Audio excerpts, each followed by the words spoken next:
Ang sexy ko pala, charot. Habang tinitignan ko yung sarili ko sa salamin, dun lang nag-sink in sa utak ko na tumataba nga ako. Kala ko joke lang yung sinabi sa akin ni Sindati. Suot-suot ko kasi yung nakuha ko nung Christmas party. Yung costume ni Emmys Claus na halata nang nabitin sa tela. Labas pusod. Bulong ko at kinalikot yung pusod ko sabay amoy. Yak! Tumalikod ako ng bahagya para tignan yung likod ko. Sobrang ikli kasi nung skirt. Sinuot ko yung sombrero at kinuha yung cellphone ko. Bahala na si Batman. Yari ka sa aking Kiefer Kadi. Sabi ko at nagsimulang picturean ang sarili ko. Post. Pak. Ganern. Supermodel. Sexy back. Pak. Pak. Okay na Toldi. Bulong ko at nagsimula ng mamili ng picture na ipapadala dun sa hari ng mga ulupong. Sa takot ko na malaman ng mga hudlong na yun na ako yung nagbigay ng boxer sa kanya, nagpauto ako. Wag lang talaga lalabas yung picture na to sa madla, babalatan ko ng buhay yung hinayupak na yun. 2 picture yung napili ko. Isang nakaharap na nakapamaywang at isang bahagyang nakatalikod. Napaantanda na lang ako bago pindutin yung send. Binaba ko yung phone ko at laking gulat ko nang biglang bumukas ang pinto ng kwarto ko. Gulat at galit ang nakita kong reaksyon ni Kuya Angelo nang makita niya yung suot ko. What is that? Elvie, are you wearing that? Galit na tanong niya sa akin. Ano kasi? Ay yung. Sinukat ko lang di. Palusot ko na mukhang hindi naman niya pinaniwalaan. Bumaba yung tingin niya sa cellphone ko na nakalapag sa kama. Bigla na lang kasi tumunog yun. Patay. Nakipag-unahan akong kuhanin yung phone ko. Halos madapa pa si Kuya pero naunahan ko siya. Ano yan? Meron ka ba ng si? Bigla na lang nanlaki yung mata niya at parang merong kung anong naglaro sa isip niya. Are you selling your body? Hala siya. Oy. Hindi. Grabe ka naman. Selling agad. Bakit ganyan ang suot mo at ayaw mong ipakita sa akin phone mo? Kasi nga. Ka masyado. Tinignan niya ko mula ulo hanggang paa. Sa totoo lang nilalamig na ako dito sa suot ko. JJ. Sinasabi ko talaga sa'yo. Banta niya sa akin habang dinuduro ako. Huli mo na yan. Nagnod ako. Sinukat ko lang talaga. Napahawak na lang sa sentido si Kuya. Huminga siya ng malalim at tinignan ako ulit, pero salubong pa rin ang kilay niya. Magbihis ka na. Susunduin natin si Lola sa terminal. Sabi niya at naglakad palabas ng kwarto ko. Pagsara ng pinto, tinignan ko kagad kung sino yung nag-message sa akin. 2 mensahe na parehong galing sa hari ng mga ulupong. From King Ulupong message, Sexy JJ. Manyakis talaga tong animal na to. Tinignan ko din yung kasunod na message. From King Ulupong message, picture attached, souvenir. Kamanyakan talaga ng walang hiya. Picture niya na suot-suot yung boxer na binigay ko. Nakapost pa siya na parang model ng underwear. Pero ang sexy niya ko. Ang sexy ko. Grabe. Kung ano-ano na tuloy pumapasok sa isip ko. Kasalanan to ng damit na to, nagbihis na ako agad at dumiretso sa sala kung saan naghihintay si Kuya Angelo sa akin. Alis na kami, ma. Paalam ni Kuya kay tita. Naglakad na si Kuya palapit sa kotse niya. Sumunod naman ako at sumakay. Nasa upuan ako sa tabi ng driver na si Kuya. Ikaw JJ Kung ano-anong kalokohan ang ginagawa mo. Sermon niya sa akin. Ito na po ang simula. Huwag kang lalapit sa akin at sasabihing buntis ka. Tatamaan ka talaga sa akin. Kuya. Hindi naman nga. Sagot ko na mukhang ikinagalit niya. Sasagot ka pa. Kung tuktukan kaya kita. Banta niya habang nakaamba ang kamao sa ulo ko. Ito pang masama nito. Traffic. Yari na. Mahaba-habang sermon ang aabutin ko sa kanya nito. Kailangan ko nang ihanda ang sarili ko. Bakit ba kasi ngayon lang bumiyahe si Lola? Tell me. May boyfriend ka na ba? Seryosong tanong niya. Umiling ako. Oh, walad. Ano nang meron sa inyo ni Kiefer? Napatingin ako sa kanya. Si Kiefer talaga? Wala. Kahit ano, wala. Halos pabulong kong sagot. But you like him? Ano daw? Hindi ah. You sound defensive, T. Natahimik ako at napakagat sa ibabang labi ko. Hindi ko magets kung ano yung gustong palabasin ni Kuya. Nakarating kami sa terminal at kahit maraming sasakyan, nagawa pa rin niya ng makahanap ng parking. Bago buksan ang pinto para bumaba, nagsalita muna si Kuya. Kung mag-boyfriend ka, wag sana si Kiefer. Iba na lang ni. Napahinto ako. Anong ibig niya nang sabihin dun? Anong wag si Kiefer? Wala naman akong balak mag-boyfriend, bakit niya ako sinasabihan ng ganito? Bumaba na si Kuya kaya ganun na din ako. Sobrang dami ng tao, feeling ko mahihirapan kaming mahanap si Lola. Jay, hanapin mo si Lola sa waiting area. Titingin ako doon sa mga bagong dating. Utos ni Kuya. Agad naman akong nagpunta sa waiting area. Kahit dito maraming tao, sobrang init at hassle.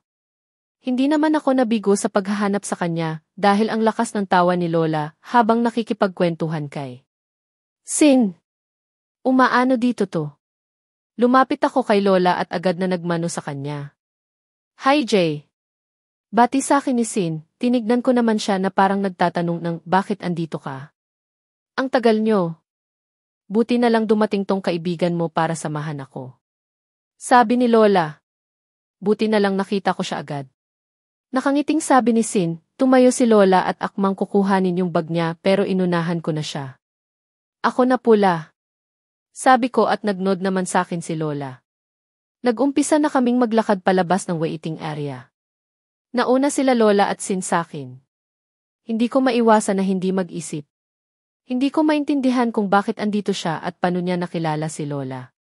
Nakarating kami sa kotse ni Kuya pero wala pa rin siya. Agad kong kinuha yung phone ko at tinext siya. Habang naghihintay, patuloy pa rin sa kwentuhan tong dalawa. Talaga? Nakakatuwa naman na may kaibigan si JJ na kagaya mo. Sabi ni Lola at pinipisil-pisil pa yung pisngi ni Si. Panay naman ang pa-cute nitong isa. Nahihiya po ako, Lee. Pabebeng sabi ni Si. Napapangiwi na lang ako sa kinikilos nitong bata na to. I mean, alam ko naman na ganyan siya dati pa pero kakaiba kasi. Baka naman ikaw ang boyfriend ni JJ. Tanong ni Lola na kinagulat ko. Ha ha ha. Hindi po. Nakatawang sagot ni Si. Bakit pakiramdam ko may kalokohang sasabihin to? Kiefer po ang pangalan ng boyfriend niya. Ha ha ha ag. Jay. Sigaw niya nang bigla kong hatakin ang tenga niya. Banggitin daw ba pangalan nung hari kay Lola at pinakilala pang boyfriend ko ah? Hanep. Bigla na lang hinampas ni Lola yung kamay ko kaya napabitaw ako. La. Masakit. Reklamo ko. Nasasaktan yung bata sa'yo. Sermon niya sa'kin. Lang niya. Hindi na inalala kung nasaktan ako sa ginawa niya. Pero nung sisitodo alala siya. Yung totoo. Sinong apo dito? Hinimas ni Lola yung tenga nung bata ng kumag. Paawa naman tong isa. Feel kong manapak ngayon. Dumating si Kuya at agad na lumapit sa amin. Medyo nagulat nga lang siya nang makita niya si Si. Hindi ako sure kung alam niyang classmate ko tong bata ng kumag na to, Lola. Bati ni Kuya sabay mano. Hi Kuya. Bati ni Sin. Nakikuya pa ang luko. Tinignan siya ni Kuya, sabay tingin sa akin na para bang nagsasabi ng kilala mo ba to? Classmate ko. Sin Peralta. Pakilala ko. Binigyan naman ako ni Kuya ng reaction. Siguro nakuha naman niya kung kaninong anak tong kaharap niya. Binuksan ni Kuya yung pinto ng kotse. Dumiretso naman ako sa likod para isakay sa compartment yung bag ni Lola. Agad kong hinablot si Sin at hinheadlock. Paano mo nakilala si Lola at paano mo nalaman na susunduin namin siya? Tanong ko. Aaray. Jay. Binitiwan ko siya pero nakahawak naman ako sa kwelyo niya. Pinandilatan ko rin siya ng mata. Sa cellphone mo. Inakita ko sa mga picture. Sagot niya sa akin. Napaisip naman ako dun. Nga, ako nga pala nagpakita sa kanya nun dati. Pero agad ko din siyang binalikan ng tingin. Paano mo nalaman na andito siya at susunduin namin siya? Sinabi mo nun bago ka malasing di. Binitiwan ko siya agad. Shit. Nawala sa isip kong nagkukwentuhan nga pala kami bago ako malasing. Pero hindi pa ako tapos. Bakit nga pala andito ka? Wala ako nang magawa sa amin, Jay. Inaaway mo ba siya? Singit ni Lola sa usapan namin. Napakamot ako ng ulo. Hindi po, di. Tara na. Umalis na tayo. Ayan niya sa amin. Nagulat ako ng pagkasara ko ng compartment, biglang sumakay si Si sa backseat katabi ni Lola. Ay! May nag-aya ba sa kanya? Sa passenger seat sa tabi ni Kuya ulit ang pwesto ko. Panay ang palitan namin ang tingin ni Kuya. Naipit na naman kami sa traffic. Tahimik kami pareho ni Kuya pero si Sin at Lola panay ang kwentuhan. Ano nga ulit pangalan ng boyfriend ni JJ? Tanong ni Lola kay Si na nagpatigil sa akin. Lumipat ang tingin ko kay Kuya na siya namang dahan-dahan sa pagpihit ng ulo niya para makatingin sa akin. Mabilis akong umiling sa kanya para sana sabihin na hindi totoo yun. Kiefer po. Mark Kiefer Watson po. Buong galak na sagot ni Sin, nagsalubong na ang kilay ni Kuya. Mabilis niyang hinablot ang tenga ko. Hindi ako nakagalaw sa pwesto ko. Wala. Wala nang kahit ano. Tapos kayo na pala. Galit na sabi ni Kuya. Hindi. Aaray. Kuya. Hindi totoo yun. Sigaw ko habang pilit inaalis yung kamay niya sa tenga ko. Humanda ka sa akin pag uwi natin. Sigaw niya sa akin. Humanda sa akin tong Sin na to. Angelo naman. Hindi na naawa kay JJ. Galit na sabi ni Tita Gemma habang dinidikit yung ice bag sa tenga ko. Pulang-pula yung tenga nung bata sayo. Kasalanan naman niya eh. Katwiran ni Kuya habang nakasandal sa ref, tinignan siya ni Tita ng masama. Ikaw Angelo ah. Hinahayaan ka naming disiplinahin mga pinsan mo pero hindi ganito. Halos matapyas tenga ni JJ sayo. Napakamot na lang si Kuya ng ulo niya. Gusto ko sana nang tumawa, ang cute kasi ni Kuya kapag sinisermunan siya. Ha ha ha ha ha. Hindi naman kasi maintindihan kung nagsasabi ng totoo yung bata na yan. Wala daw boyfriend pero kakasabi lang nung bata sa labas na meron daw. Paliwanag ni Kuya. Tinignan ako ni Tita. Kayo na. Pareho kami ni Kuya na taka nang tumingin sa kanya. Sino ang tinutukoy niya? Yung nagbigay ng singsing sayo. Kayo na ba? Buong galak na tanong ni Tita. Mabilis akong umiling. Hindi po Tita di. May nagbigay ng singsing sayo? Tanong ni Kuya. Binigyan ka ng singsing ni Kiefer. Singit ni Sin habang kumakain ng ice cream. Tinignan ko siya ng masama. Hindi. Lumayas ka nga dito. Ipapahamak mo na naman ako. Sigaw ko sa kanya. Bigla na lang siyang nagpout at tumalikod sa amin. Lola. Inaaway po ako ni JJ. Sumbong niya at naglakad pabalik sa sala. Ay wow! Sinong nagbigay sa'yo ng singsing? Seryosong tanong ni Kuya. Shit. Hindi ako pwedeng magdahilan o magsinungaling kay Kuya. Mas lalo akong malilintikan sa kanya nito. See you ready. Halos pabulong kong sagot. Nagpalitan ng tingin si Tita at Kuya. Para bang meron silang alam na hindi ko pa nalalaman. Humarap sa akin si Tita. Jay. Dun ka muna kay Lola mo. May pag-uusapan lang kami ni Kuya mo. Nagnod naman ako at kinuha yung ice bag bago tuluyang lumabas ng kusina. Paglabas bumungad sa akin ang salubong na kilay ni Aris. Bakit andito yung bata na yan? Inis na tanong niya sa akin. Ewan ko. Basta pagsundo namin kay Lola kasama na siya. Pauwiin mo na nga yan, ayoko makita pagmumuka niyan dito. Utos niya sa akin bago umalis sa harapan ko. Grebe. Pati si Sin hindi na pinalagpas ni Aris. Hindi naman siya inaano. Hindi ako sure kung what time aalis tong bata ng kumag na to, pero sure akong hindi siya dito mag-celebrate ng Pasko. Siyempre, Pasko tapos nasa ibang bahay siya. JD. Tawag sa akin ni Lola. Nakakatuwa itong kaibigan mo. Saan mo ba to nakilala? Classmate ko po siya. Sagot ko bago maupo sa katapat na sofa na inuupuan nila. Classmate mo. Ang bata pa niya. Repeater ka ba? Mabilis akong umiling. Hindi ah. Kahit pasaway ako inaayos ko pag-aaral ko. Talaga? Mapang-asar na tanong ni Sin, sampalin ko kaya to. Kahit isa lang. Saan nga pala ang magulang mo? Bakit hinahayaan kang maggala? Tanong ni Lola Kiasi. Bigla na lang nalungkot yung muka niya. Medyo nagtaka si Lola pero parang alam ko na yung dahilan. Minsan na niyang nasabi sa akin na wala siyang maalala na holiday na kasama niya ang buong pamilya niya. Kahit birthday niya hindi rin niya makita ang magulang niya. Tatambakan lang daw siya ng regalo tapos aalis na. Nasa trabaho po kasama sila kuya at ate ko. Sagot niya. Tama nga ako.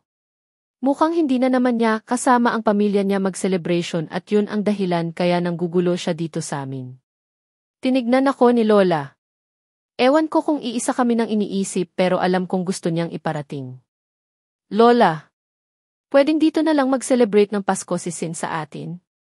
Tanong ko na nagpangiti kay Lola at Sin, ipagpaalam mo kila tita mo, bahay nila Todd. Sabi ni Lola.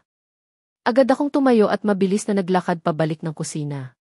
Pero hindi pa man din ako nakakalapit naririnig ko na pinag-uusapan nila kuya at tita. Ang bata pa ni JJ. Wala na bang ibang paraan? Sabi ni tita. Ako. That's our deal, we have no choice. Sagot ni kuya. Paano kung gusto pa niya ng mag-aral? Paano mangyayari yun kung I'll talk to them about that? Putol ni kuya sa sasabihin ni tita. Pareho silang tumahimik. Hindi ako sigurado sa pinag-uusapan nila. Pero sure akong tungkol sa akin yun. JJ daw eh. Tumuloy na ako sa pagpasok sa kusina. Medyo nagulat pa si tita sa akin pero inayos din niya agad ang sarili. Bakit Jay? Tanong ni kuya sa akin. Pwedeng dito na lang magpasko si Sin. Hindi ba siya hahanapin sa kanila? Tanong ni tita. Umiling ako. Pareho ng busy sa trabaho. Tumingin si tita kay kuya na para bang hinihingi ang opinyon nito. Nagnod lang si kuya at nakangiting humarap sa akin si tita. Si JT. Sabi niya. Agad akong tumakbo pabalik sa sala kung nasan yung dalawa. Panay pa rin ang tawa ni Lola sa mga hirit ni Sin, ampunin niyo na lang po ako. Para masaya. Sabi ni Sin na nagpataas ng kilay ko. Ay ikaw lang masaya nun. Ha di. Sagot ni Lola sa kanya. Ay harsh tea. Komento ni Sin na muling nagpatawa kay Lola. Kahit ako napatawa na rin. Minsan lang ako nagpakilala ng kaibigan kay Lola. Madalas pa niyang sabihan na hindi daw maganda ng impluensya sa akin. Pero ngayon, parang mas gusto pa niyang kasama si Si. Lumapit ako sa kanila at sinabi ng pumayag sila tita at kuya na dito na magpasko tong bata ng kumag na to, tara tulungan mo ko maghanda sa kusina. Aya ni Lola kay Sin bago tumayo. Sunod naman tong isa habang nakangiti. Feel at home na ang luko. Wag lang siyag matsyempuhan ni Aris baka malintikan siya. Narinig kong may nag-doorbell. Tumayo ako at naglakad palabas. Ako na ang magbubukas, alam ko kasing busy silang lahat. Idagdag pang umuwi yung mga maid nila tita sa nga pamilya nila, kaya kulang sa tao. Pagbukas ko ng gate, parang gusto ko ulit isara. Si Ella. Hi. Bati niya sa akin. Hi din ni. Balik kong bati sa kanya. As usual, nakalugay na naman ang mahaba niyang buhok. Kumikinang ang makinis niyang balat. Nakadress na puti na bumagay sa kanya kahit simple lang. Di ikaw na maganda. Kingina. Merry Christmas. Si Aris? Tanong niya. May dala siyang bag na mukhang pagkain ang laman. Hindi merry ang Pasko ko. Nasa loob, pasok ka. Naglakad naman siya papasok. At wag ka, dumiretso sa pinto ng bahay nang hindi ako hinihintay. Isa pa tong feel at home. Siya na lang sasampalin ko. Merry Christmas, tita. Bati niya kay Tita Gemma. Sayo din, iha. Balik na bati ni tita sabay halik sa pisngi niya. Hindi ko na alam ang mga pinag-usapan nila. Dumiretso kasi ako kusina para tulungan si Lola at Sin. Binulong ko sa kanya na andito si Ella pero wala siyang naging reaksyon. Hinayaan ko na lang baka kasi hindi siya affected. Halos buong hapon kaming naghahanda para sa Noche Buena. Ni hindi ko na nga nagawang tignan ang phone ko na panay ang tunog. Nang matapos, bumalik ako sa kwarto ko para maligo at magbihis. Feeling ko kasi parte na ako ng kusina dahil at amoy ko.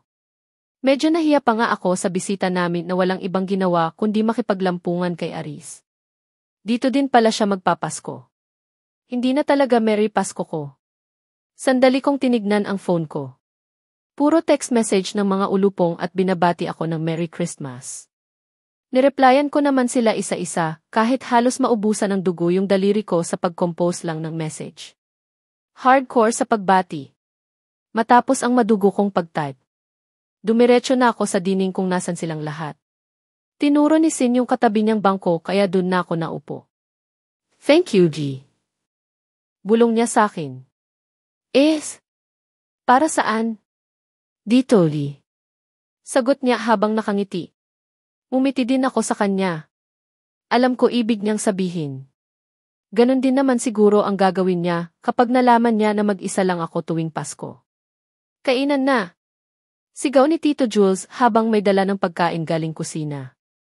Nagsimula na kaming kumain.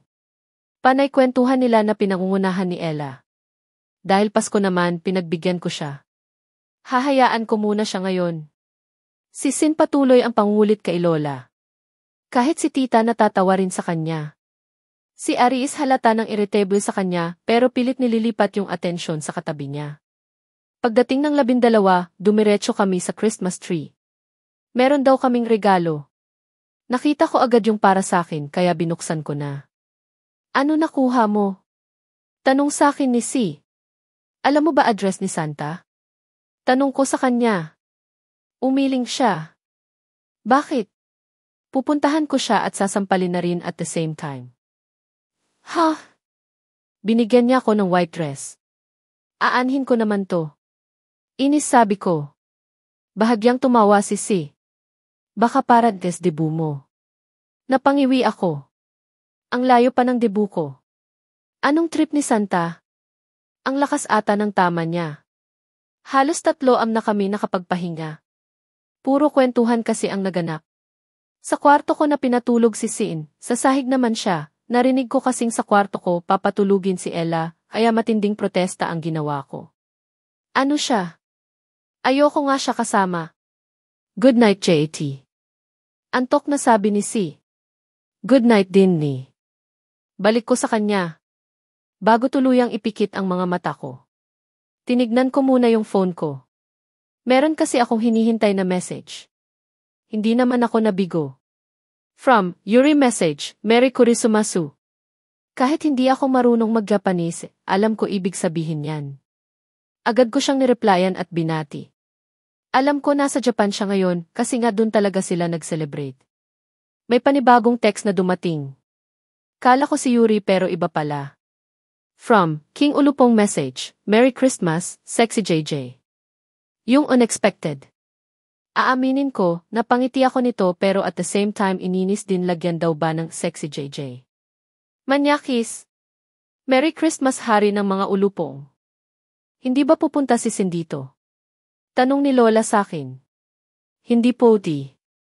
Dama kong miss ni Lola si Sin, ako din naman miss ko na siya. Ilang araw na kasi siyang hindi nagpupunta dito. Buti sana kung nagte-text siya sa akin o tumatawag pero hindi eh. Nung mismong araw ng Pasko bigla na lang tumawag sa akin yung kuya niya. Galit na galit sa akin at sinabihan akong pauwiin si Si. Ayaw daw ng gulo ni Sin kaya umuwi na lang siya. Sabi niya tatawag daw siya agad kapag nakauwi na siya pero hindi niya ginawa. Hindi ko maiwasan na hindi mag-alala. Ano na nangyari sa'yo, Sin? Gusto ko sana siya puntahan pero baka magpang-abot kami ng kuya niya at nag-away pa kami. Iiwas na lang ako kesa magkagulo. Narinig kong tumunog yung cellphone ko. Akala ko si Sin kaya nagmadali pa ako sa pagkuha nun pero iba pala yung tumatawag. Si Erin. Hello. JJ, mahinang tawag sa akin ni Erin. Bakit? May kailangan ka? Dinig ko sa kabilang linya na parang nagkakagulo. Naririnig ko pa na may nag-aaway tapos parang may naglalakad na padabo. Ang ingay ata, asan ka ba? Dagdag kong tanong. Andito ako kilakit. May problema kasi. Huminga siya ng malalim. Pwede ka bang pumunta dito? Naguguluhan ako sa nangyayari. Idagdag pang ang ingay-ingay sa side ni Eren. Parang may kolisyon na hindi ko maintindihan. Bakit? Hindi ko na kasi alam kung sinong lalapitan. Kailangan ni Kit ng tulong ngayon eh. Nakaramdam ako ng pag-aalala. Hindi nagsasabi ng problema si Kit o si Eren. Kung tinawagan na nila ako ng dahil doon, ibig sabihin mabigat ang kinakaharap nila. Sage. Papunta na ako. Hindi ko na hinintay ang sasabihin ni Eren. Pinatay ko na agad ang tawag. Nagpaalam ako kay Lola bago dumiretso sa kwarto para magbihis. Alis na po ako la. Kayo na lang po bahala magsabi kila tita. Sabi ko at nagnod naman sa akin si Lola. Lumabas ako ng bahay at agad na tumakbo papunta sa kanto. Buti na lang at maraming taxi na nagkalat na yon, hindi ako nahirapang sumakay. Sinabi ko agad yung address nila Kit. Minsan pa lang ako napunta sa bahay nila pero natatandaan ko pa naman kahit papano. Dahil sa traffic feeling ko abutin ako ng siyam-siyam sa bayahe. Sumasakit ang ulo ko sa ingay ng busina nila. Akala naman nila aandar ang sasakyan sa harap nila kung bubusina sila ng bubusina. CJ! Busina pa. Nakarating naman ako ng matiwasay sa bahay nila Kit. Nakaabang na sa akin si Eren sa gate pa lang ng bahay. Eren D. Tawag ko sa kanya. Ano nang nangyari? Hinawakan ako ni Eren sa braso at bahagya ng nilayo sa bahay nila Kit. Tumingin muna siya sa gate sandali bago nagsalita. Jay, pwede ka bang magpanggap na girlfriend ni Kit? Dire-diretsong pakiusap niya. Ano? Ayoko nga. Mabilis kong sagot. Sige na. Jay. Please. Kailangan lang ni Kit. Pakiusap niya. Ayoko nga. Tigilan mo nga ako, Eren. Jay. Sige na. Baka hindi na lumabas ng kwarto si Kit. Ilang araw na siyang hindi kumakain ng maayos. Natigilan ako sa sinabi niya. Ano nang connect ng pagpapanggap kong girlfriend niya sa hindi paglabas ni Kit sa kwarto? Ipaliwanag mo muna sa akin kung ano nangyari. Utos ko sa kanya. Tumingin ulit si Eren sa bahay bago humarap sa akin at kausapin ako. Napahawak pa siya sa sentido niya at huminga ng malalim. Okay. Satin-satin na lang muna to ah. Nagnod ako sa kanya bilang pagsang-ayon. Si Kit kasi. Ano? Hindi kasi dapat sa akin manggagaling to eh. Sabi niya sabay kamot sa ulo. Kung hindi mo sasabihin agad, aalis na ako. Bored na sabi ko sa kanya. Napakatagal kasi, pa-thrill pa masyado. Eto na. Ano kasi? Highest? Huminga ulit siya ng malalim. Bibakla kasi si Kit. Loading. Hindi ko alam kung dapat kong ihilera sa super shocking moment yung sinabi ni Eren o moderate lang. Maihinala naman na ako noon pa, pero syempre hindi ko alam kung totoo nga yun. Jay, nagets mo ba yung sinabi ko? Tanong niya sa akin. Napag-appear ko na lang ang kamay ko. Tama ang hinala ko. Sigaw ko. Agad akong sininyasan ni Eren na tumahimik at sumilip ulit siya sa bahay. Hinala? Tanong niya sa akin. Nakita ko sila nung festival, sila ni Mayo. Tapos nakita ko din picture nila sa cellphone mo. Paliwanag ko. Kinuha ni Eren ang phone niya at tinignan yung picture na sinasabi ko. Kung bakla nga si Kit, anong problema? Anong connect nun sa hindi niya paglabas ng kwarto? Napahimas ng batok si Eren. Sinabi niya yung totoo sa pamilya niya pero hindi naging maganda yung reaksyon nila. Nagkagulo, kaya kaysa masira sila, hindi na lang masyadong nagpapakita si Kit sa papa niya. Yun nga lang, lumala na ngayon. Hindi na siya lumalabas ng kwarto kahit nung Pasko. Kiyathe. Mas malala pa pala to sa iniisip ko. Hindi kasi halata kay Kit na meron siyang problema ng ganun. Bakit gusto mo kong magpanggap na girlfriend niya? Para sana matapos na yung usap. Sasabihin na lang sana natin na hindi seryoso si Kit dun, na sinusubukan lang niya yung tiwala nila at lalaki talaga siya at ikaw ang patunay. Paliwanag niya. Pero hindi ganun yun. Lalo lang mahihirapan sa sitwasyon si Kit kapag nagkataon, sa tingin ko hindi yan ang solusyon. Anong solusyon? Hindi ko alam. Pero mas mabuti kung kausapin natin si Kit. Suggestion ko. Hindi kasi ganun kadali yun. Ayaw makipag-usap sa amin ni Kit. Galit din sa akin yun. Bakit? Naalala mo yung away namin ni Mayo? Nasundan pa yun nung next day after ng Christmas party. Nagsalubong ang kilay ko kasabay ng pagkadismaya. Ano na naman? Bakit na naman kayo nag-away? Napakamot na siya ng ulo. Napakahaba kasi ng usap nila sa totoo lang. Sumasakit na rin ang ulo ko. Matagal ko na kasing alam ang sitwasyon nila na suportado ko naman pero itong si Mayo ng seloso feeling may something kami ni Kit hello. Tunay na lalaki to. Medyo natawa pa ako sa reaksyon niya. Alam ko naman na tunay na lalaki siya. Kahiya naman sa dala-dalawa ng girlfriend. Pero hanga ako sa kanya kahit bakla ang best friend kinakapatid niya, suportahan taka pa rin ang peg niya. Yun ba yung reason kung bakit kanya sinuntok sa classroom noon? Tanong ko. Saka inaasar ko siya. Sabi ko bibigyan ko ng chick si Kit na akala niya totoo. Kaya naman pala. Medyo pikon pa naman ang impakto na yun. Muntik na rin kaming mag-away dati noon dahil lang sa asaran. Siguro mas maganda kung kausapin na natin si Kit. Sabi ko na sinang-ayunan naman niya. Pumasok kami sa loob, hindi pa man din kami nakakatungtong sa loob dinig ko na ang sigawan ng mga tao. Huminto sila nang agawin ni Eren ang atensyon nila. Sandali akong nagpakilala at dumiretso na kami sa kwarto ni Kit. Maganda rin yung bahay nila. May kalakihan at halata ng may kaya sa buhay. Huminto kami sa tapat ng pinto ng kwarto ni Kit. Kumatok ako at pinakinggan kung may magsasalita pero naging tahimik sa loob. Kit! Si JJ to pwede ba tayong mag-usap? Tanong ko. Wala pa ring nagsasalita o gumagawa ng ingay. Pwede kang magsabi sa akin. Kilala mo naman ako, di ba? May narinig kaming tumunog na bagay sa loob tapos ay yabag ng papa na papalapit sa pinto.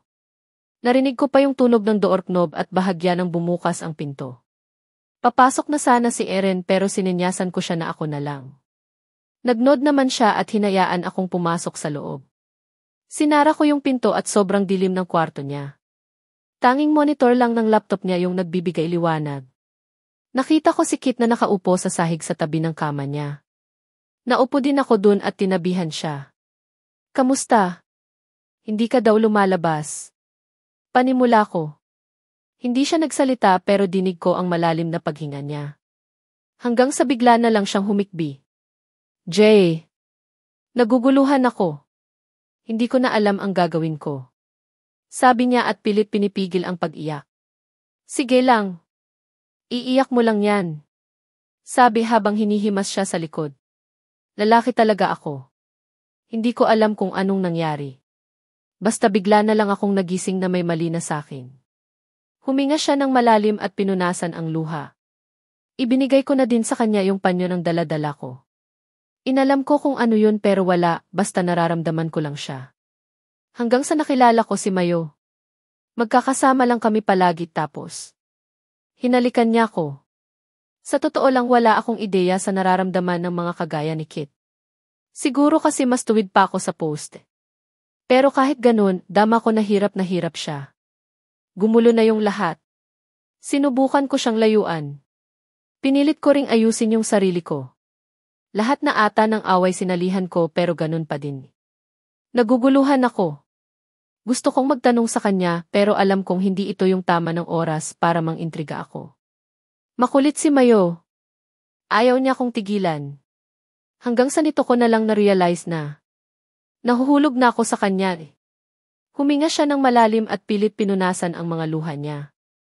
Huminto siya sa pagsasalita. Sinandal din niya ang ulo niya sa kama sa liko namin. Kitty!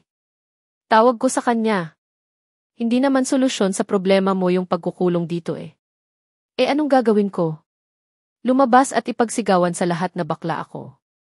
May halong inis ang boses niya. Kitty! Hindi ganun, hindi yun yung ibig kong sabihin. Naiintindihan ko, JD. Halos pabulong niyang sabi. Pareho kaming tumahimik. Tinignan ko yung paligid ng kwarto niya. Dahil sa sobrang dilim, bahagya lang nun ang nakikita ko. Napatingin ako sa laptop niya. Panay kasi ang tunog nun. Mukhang may email or chat siya. Si Mayo yan. Sabi ni Kit. Bakit hindi mo sagutin? Ayoko. Sa kahiwalay na kami. Bakit ko pa siya kakausapin? Hiwalay? Hutang na. Hindi kinaya ng pandinig ko yung salitang hiwalay. Ibig sabihin holy cow kalabaw. Ganito pala yung pakiramdam na malaman mo yung dalawang malapit sa'yo na inakala mong tunay na lalaki, may something pala. Arg. JD. Tawag sa akin ni Kit. Pwede mo ba akong tulungan? Ano yun? Gagawin ko hangat kaya ko. Tulungan mo kong maging tunay na lalaki ulit. Sabi niya at bigla na lang inilapit ang labi niya sa akin. Halos mapahiga ako sa pagkabigla pero sa halip na tumigil tinuloy pa rin niya ang paglapit sa akin. Kit! Wag! Kit! Sorry talaga. Okay lang, kasalanan ko din naman. Sorry din ni. Sagot sa akin ni Kit mula sa kabilang linya. Pahinga ka na. Happy New Year! Happy New Year din, salamat Jay. Sabi niya bago tuluyang patayin ang tawag. Nahihiya ako sa kanya. Sinubukan niya kasi akong halikan. Ayun. Nasuntok ko siya, pasa ang muka. Nabigla kasi ako kaya kusa nang gumalaw ang kamay ko para suntukin siya. Pero dahil naman dun parang natauhan siya at naisipan na ring lumabas ng kwarto niya. Hindi nga lang sila nagbabatian ng tatay niya. Alchu! Ang hirap ng kalagayan niya. Dapat ko na rin atang kausapin si Mayo. Kailangan kong marinig yung side niya at balak na rin niyang gawin. Medyo naguluhan nga lang ako sa sinabi sa akin ni Erin at Kit. Bisexual daw si Mayo at hindi lang daw si Kit ang nakarelasyon nito ang lalaki. Alam ko ibig sabihin ng bisexual pero naguluhan ako kay Mayo. Hindi kasi mahahalata sa kanya na ganun siya. Alam kaya nila Kiefer to? Yun pa pala isang problema. Kung alam na nung kumag na yun yung totoo malamang gumawa na siya ng paraan para mapalayas tong dalawa sa section, pero kung hindi pa, anong gagawin niya kapag nalaman niya? Ayokong isipin. Kawawa sila kapag nagkataon. Narinig ko yung malalakas na fireworks sa labas. Wala pang 12 pero kung makapagsindi ng paputok wagas. Kayo na mayaman. Hindi kasi kami namili ng kahit anong klase ng fireworks. Hindi daw kasi kami dito mag-celebrate. Meron daw kaming pupuntahan. Speaking of pupuntahan, hindi pa ako nag-aayos. Mabilis akong tumakbo ng banyo para maligo. Kailangan fresh kapag sinalubong ang bagong taon. Mabilis ang naging kilos ko. Paglabas ng banyo napahinto ako nang makita ko si Tita Gemma na naghahalungkat sa kabinet ko. Bakit po tita? Tanong ko. Sandali niya akong tinignan at mumiti. Ipipili kita ng susuotin mo. Ha? Hindi na po kailangan. Okay na po ako sa pants at shirt. Hindi pwede. Party yung pupuntahan natin. Dapat nakadress ka. Nakadress? Parang ayoko na pumunta. Dito na lang ako sa bahay. Dalawa na lang kami ni Snorlax na mag-celebrate. Tita, masama po pakiramdam ko. Hindi na po pala ako sasama. Sabi ko habang umaarteng masakit ang ulo. Tigilan mo ko, Jay. Hindi umbra saking ay ito na lang. Biglang sabi ni tita habang hawak-hawak ang isang puting dress. Naku. Suot mo. Dali. Excited na utos ni tita sa akin. Next time nga, lahat ng dress sa kabinet ko susunugin ko na. Wala akong nagawa kundi kunin yung dress at isuot yun. Kasya naman sa akin pero hindi kasi ako komportable. Bagay sa'yo eh. Sabi ni tita at sinipat-sipat yung damit. Bigla niya akong pinaupo sa kama. Nanguha siya ng suklay at nagsimulang ayusin ang buhok ko. Sa totoo lang ayoko ng ganito. Kaya lang nahihiya ako sa kanya. Inipitan niya yung buhok ko at nilagyan ako ng parang headband. Yan. Lalagyan kita make-up mamaya. Sabi ni tita. Ganito na lang po tita. Okay na po ako ng ganito. Hindi. Dapat may make-up ka kahit kaunti. Pagpipilit niya. Napilitan akong umiti at magnod. Para akong manika nito na inaayusan ni tita. Nagpaalam na siya sa akin. Siya naman daw ang mag-aayos at magbibihis. Iniwan niya ako sa kwarto habang nakatingin sa salamin. Hindi pa ako nag-aayos ng ganito. Kahit nung prom namin sa dati kong school hindi din ako nagganito. Kasi hindi naman ako umattend. Kinuha ko yung bag na maliit na kapartner daw ng damit ko. Lumabas na ako ng kwarto at dumiretso sa sala. Si Kuya at Aris pa lang yung andun. Pareho nila kong tinignan. Nice, sabi ni Kuya. Pwedeng mag-pants at shirt na lang ako. Paalam ko sa kanya. Agad na nagsalubong ang kilay niya. Tumigil ka. May halong pagbabanta sa boses niya. Titsku. Pabagsak akong naupo sa sofa na katapat ng inuupuan ni Aris. Nakapolo siya at aaminin ko ang gwapo niya tignan ngayon. Yun nga lang, seryoso na naman yung itsura niya. Hindi maintindihan kung galit sa mundo o sa sarili niya. Sandali nang tumunog ang cellphone niya. Tumayo siya agad at nagpaalam kay Kuya. Susunduin daw niya si Ella. May ilang sandali pa kaming naghintay. Napansin kong parang hindi mapakali si Kuya Angelo. Para siya nang natatain na ewan. Napapano ka? Tanong ko sa kanya. Umiling lang siya at nagpatuloy sa ginagawa. May ilang sandali pa at para nang meron siyang gustong sabihin sa akin. Bakit? Tanong ko ulit sa kanya. Jay. Yung kaibigan mong si Yuri. How is he? Tanong niya sa akin. Si Yuri. Ayos lang. Nasa Japan pa yata sila. Nag-nod naman siya. Did he say something to you before he travel? Meron ba? Wala naman, except sa inaya niya kung magpakasal. Umiling ako kay Kuya. O wala naman. Bakit? Huminga siya ng malalim. Hinawakan din niya yung sentido niya. Do you like him? Yes. Ha. Napapano ba tong si Kuya? Nakakabigla siya. At bakit ba siya naging interesado kay Yuri? My goodness. Hindi na nagsalita pa si Kuya Angelo. Dumating sila Tita Gemma at Lola. Kasunod nila si Tito Jules. Tara na. Tara na. Baka malat tayo. Sabi ni Tito at dumiretso sa garahe. Sumunod naman kami sa kanya. Esgu yung sinakyan namin. Magkatabi kami nila Tita at Lola. Si Kuya Angelo ang driver at nasa tabi niya si Tito. Saan po yung party ng pupuntahan natin? Tanong ko sa kanila. Walang sumagot sa akin. Mumiti lang si Tita at Lola pero umiwas naman ang tingin si Tito. Anong meron? Habang nasa biyahe, nakatingin lang ako sa labas hanggang sa may matanaw akong pamilyar na gusali. Yung building nila Yuri. Mukhang dun rin ang punta namin. Huminto si Kuya sa tapat ng main entrance. Inabot niya yung susi ng kotse sa isang lalaki at sunod-sunod na kaming nagbabaan. Entrance palang pamatay na. Ang laki ng chandelier. I wanna swing. Like Napakanta na lang ako bigla. Ano ba yan? Huminto kami sa tapat ng elevator at hinintay na magbukas yun. Nakagitna ako sa kanilang lahat. Pagbukas ng pinto ng elevator pumasok na kami. Kami lang pasahero kaya kinuha ni Tita yung pagkakataon at nilabas yung face powder niya. Pinahidan niya ako sa muka tapos kumuha naman siya ng lip gloss at nilagyan ako sa labi. Ayan. Maganda ka na. Sabi ni Tita. Yung hindi ka na nakapalag at nakagalaw ako yun eh.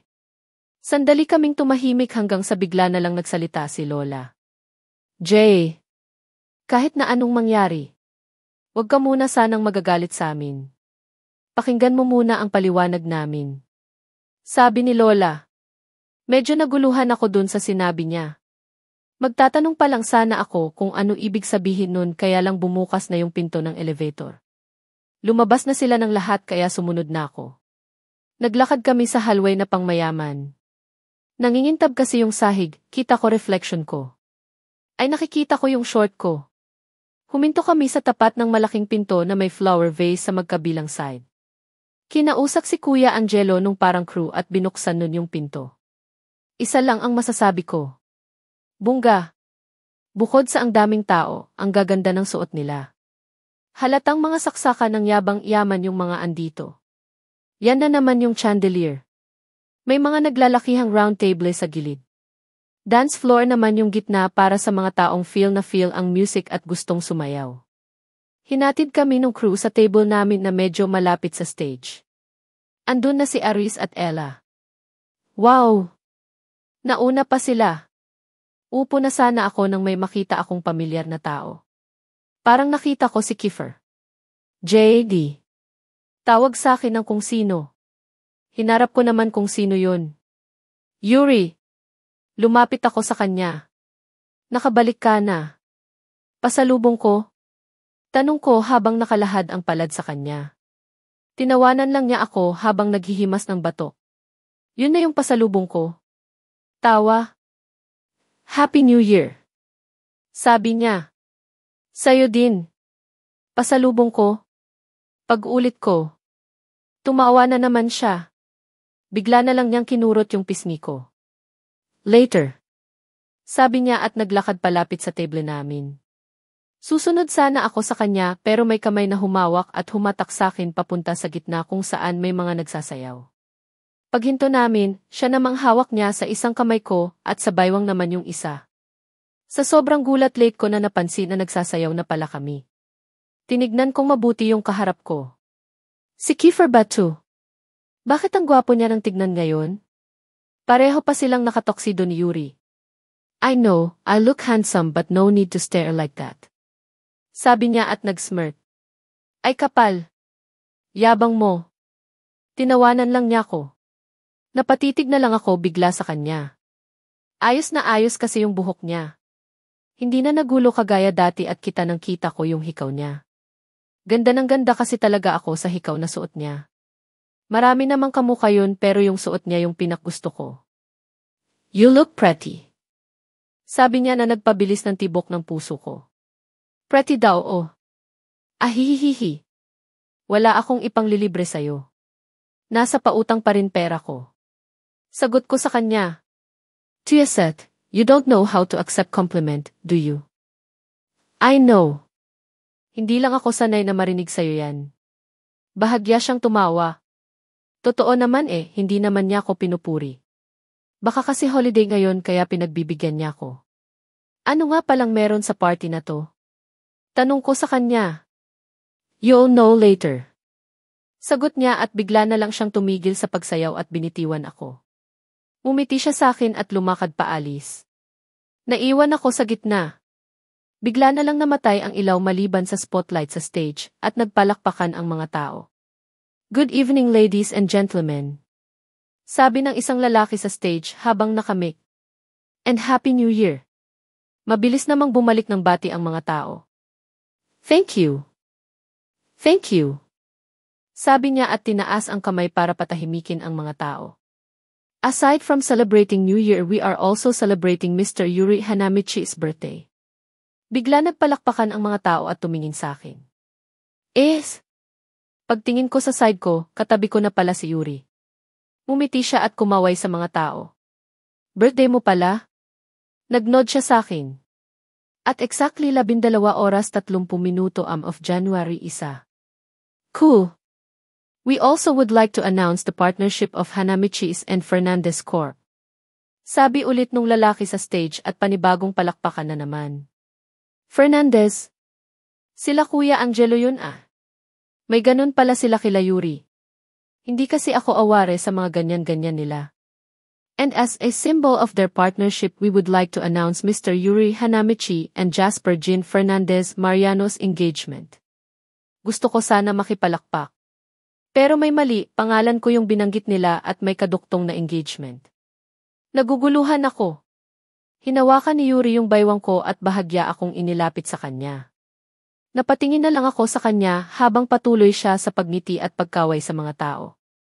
Ay Yuri! Ano ibig sabihin nun? Taka niya akong tinignan. Wala bang binanggit sa'yo sila Angelo?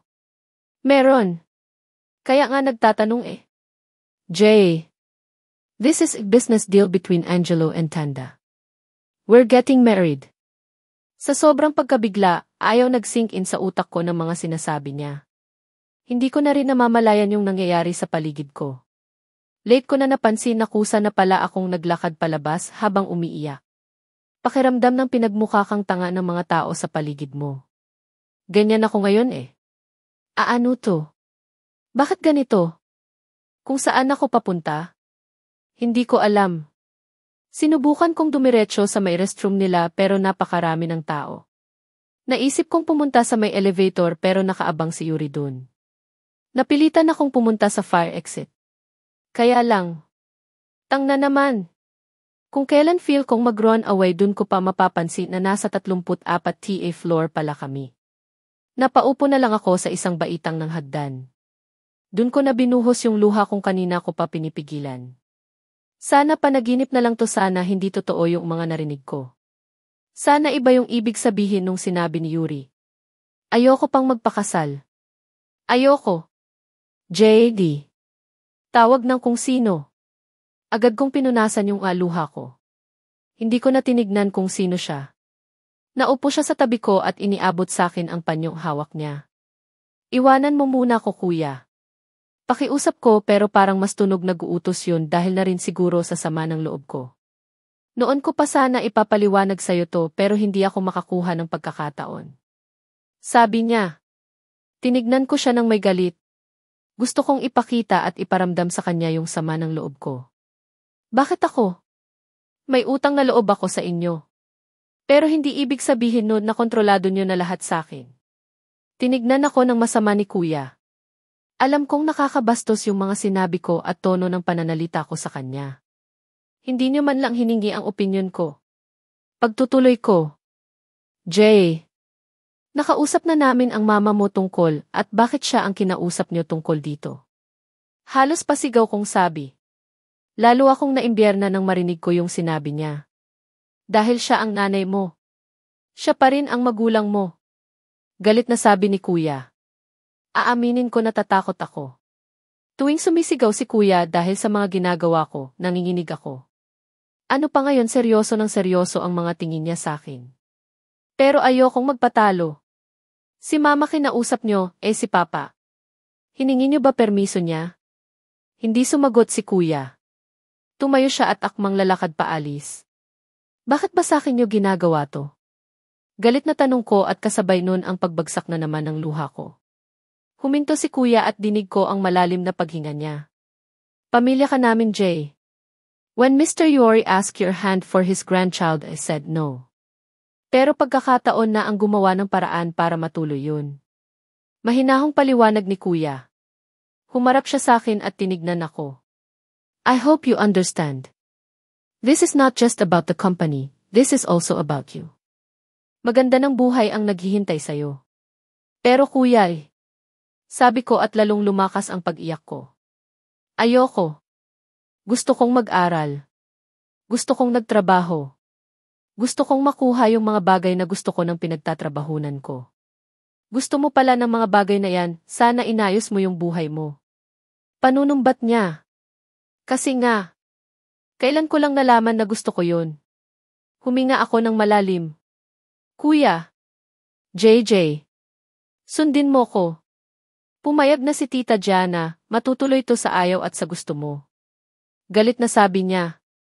Nag-echo ang boses niya sa buong fire exit, dahilan para kilabutan ako. Hindi ko na naitago yung takot na kanina ko nararamdaman. Minsan ko nang nakasama si Yuri wala akong nakikita ng problema sa kanya. Dagdag niya. Ayoko nga. Sigaw kasabay ng pag-iyak ko. Jay. Ano ba? Hindi niyo na nga ako hinayaan na makita o makausap si Papa tapos ganito pa gagawin niyo sa akin. Sumbat ko dahilan para hawakan ako ni Kuya Angelo sa braso at tignan ng taimtim sa mata. I don't want to hear that again from you. Matagal ka nang iniwanan ng papa mo, kaya wag mo na siyang babanggitin pa. Patulak akong binitiwan ni kuya. Napasandal ako sa pader ng hindi sadya. Masakit pero mas masakit yung nasa loob ko. Pakiramdam ko wala na akong kontrol sa buhay ko. Para na lang akong manika na pinaglalaruan ng mga tao sa paligid ko. Galit na binuksan ni kuya yung pinto ng fire exit at tuloy-tuloy na naglakad. Naiwan akong nakasalpak sa sahig at patuloy sa pag-iyak. JJ, apo. Tawag sa akin ni Lola kaya inangat ko yung tingin ko sa kanya. Naupo siya sa tabi ko at agad akong yumakap sa kanya. Lola. Si Kuya'y. Parang batang sumbong ko. Eh. Tahan na apo. Magiging okay din lahat. Sabi habang hinihimas ako sa likod.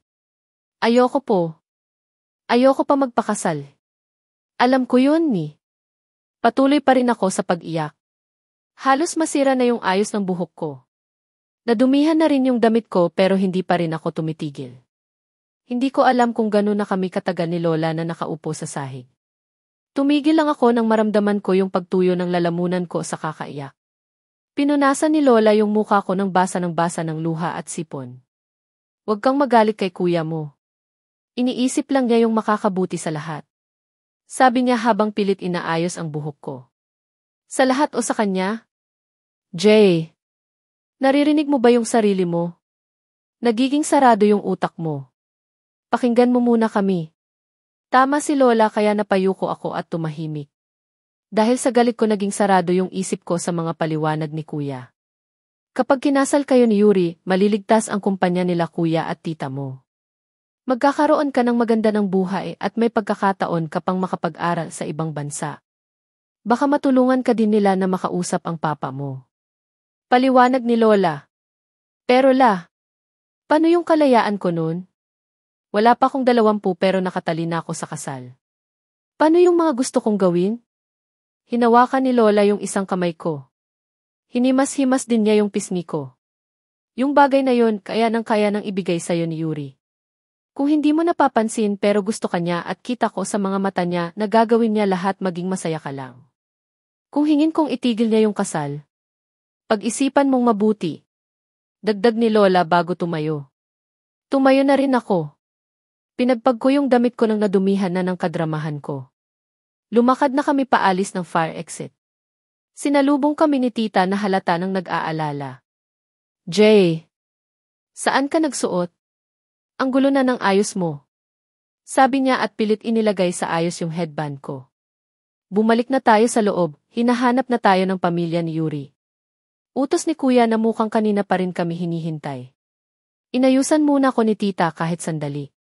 Nilagyan ng face powder at lip gloss ulit. Nang matapos pumasok na kami sa loob. Bumalik kami sa table namin kanina kung saan kausap ni Tito Jules si Yuri. Hey T!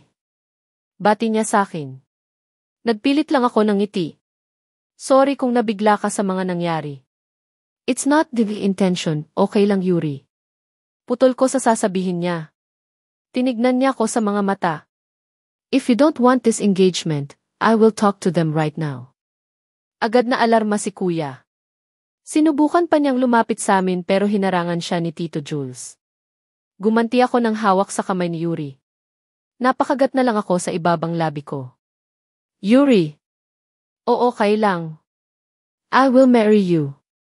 Halos pabulong kong sagot. Tito too. You accept the proposal. Hindi makapaniwalang tanong niya sa akin.